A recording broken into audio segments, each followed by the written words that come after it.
Olá, sejam bem-vindos aqui ao Mental Ship, onde o conhecimento dobra a cada informação. Hoje a gente começa uma nova série sobre a riqueza das nações, a obra que simplesmente fundou a economia moderna. Mas olha, para a gente mergulhar de cabeça nas teorias revolucionárias de Adam Smith, primeiro a gente precisa fazer uma viagem no tempo e entender o mundo que existia antes dele. O século XVIII não era um tempo de calmaria de jeito nenhum. Pelo contrário, era um caldeirão, um verdadeiro laboratório a céu aberto. Revoluções estavam no ar, impérios se expandiam e o dinheiro trocava de mãos numa velocidade que ninguém nunca tinha visto. E era nesse cenário, caótico mas cheio de oportunidades, que as sementes da economia moderna estavam sendo plantadas. Então, para a gente entender essa revolução no pensamento, vamos explorar 4 pontos-chave.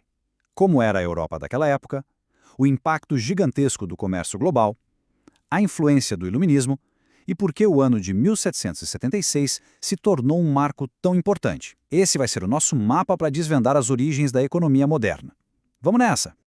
Vamos começar pela Europa, bem no momento em que Adam Smith nasceu, lá em 1723. O continente estava, para dizer o mínimo, passando por mudanças profundas que balançavam as estruturas sociais e econômicas que existiam há séculos.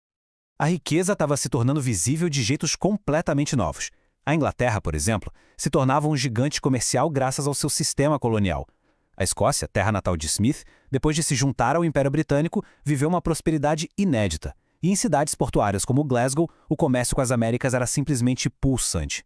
O ponto crucial aqui é que, pela primeira vez na história, a ideia de enriquecer parecia uma possibilidade real para muita gente, não só um privilégio de nobres.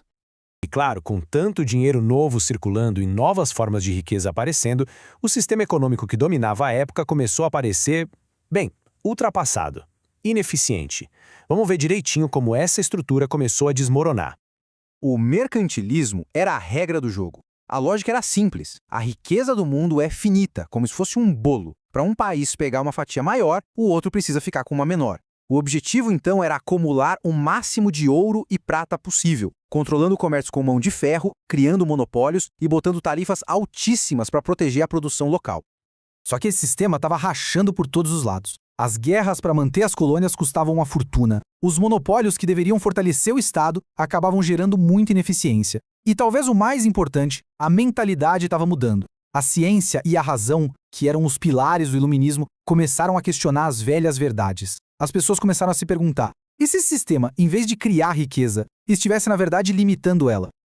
E essa percepção toda levou direto a essa pergunta, a pergunta fundamental. Se não é só juntar ouro e prata nos cofres do rei, então o que é? O que de verdade gera riqueza e bem-estar para um país inteiro? Essa era a pergunta de $1 milhão do século XVIII e o palco estava montado para a resposta de Adam Smith. A resposta, claro, não veio do nada. Ela foi forjada no calor de um dos movimentos intelectuais mais vibrantes da história, o Iluminismo escocês. Adam Smith não pensava sozinho, de jeito nenhum. Ele estava no centro de um furacão de ideias. Seu grande amigo, o filósofo David Hume, o desafiava a pensar sobre dinheiro e comércio. Seu professor, Francis Hutcheson, o fez pensar sobre a base moral da sociedade. E numa viagem à França, ele conheceu os fisiocratas, que o fizeram questionar a verdadeira fonte do valor. A riqueza das nações é, no fundo, o resultado poderoso de todos esses diálogos. E isso nos leva a um ponto crucial sobre o Smith. Para ele, a economia não era uma ciência fria, separada do resto da vida. Não, era uma parte de um sistema muito maior, que incluía ética, leis, costumes. Ele queria entender a máquina da economia, sim, mas sempre com o objetivo final de melhorar a vida das pessoas. Agora vamos sair um pouco da teoria e voltar para o mundo real que o Smith estava observando. Um mundo onde algo completamente novo estava acontecendo, o nascimento de uma economia que era, de fato, global. A própria natureza da riqueza estava mudando. Antes, riqueza era terra, ou ouro guardado num cofre. Era algo estático. Agora, a riqueza era gerada pelo movimento, pela indústria, pelo comércio entre os países, pelo capital que viajava de um continente para o outro para financiar novas empresas. Smith foi um dos primeiros a sacar que essa dinâmica era o verdadeiro motor da prosperidade. Todas essas forças que a gente viu, a crise do mercantilismo, a faísca do iluminismo e o nascimento da economia global, convergiram para um único ano, um ano que se tornaria um marco na história da humanidade.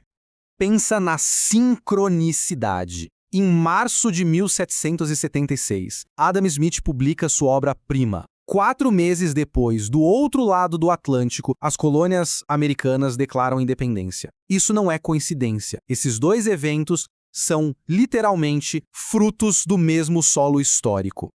A Revolução Americana foi, em sua essência, uma rebelião contra o mesmo sistema mercantilista que Smith criticava tão duramente.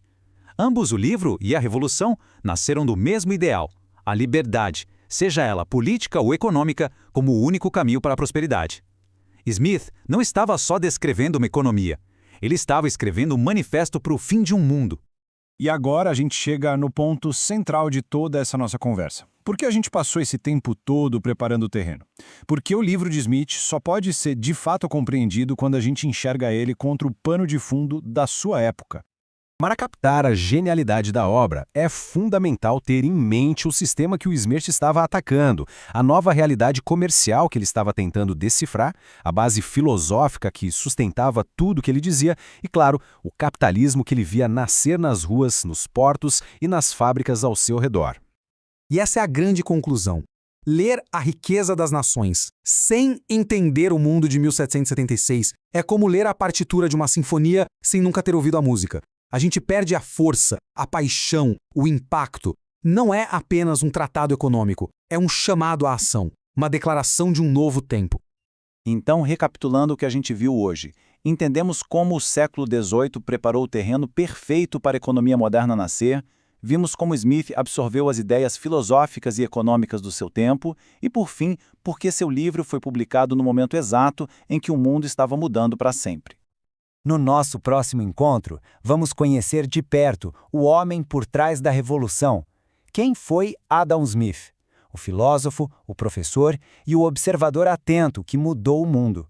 Esta análise foi aprimorada com o auxílio de inteligência artificial para maior clareza. E, para uma compreensão completa, a leitura da obra original é sempre recomendada. Até a próxima!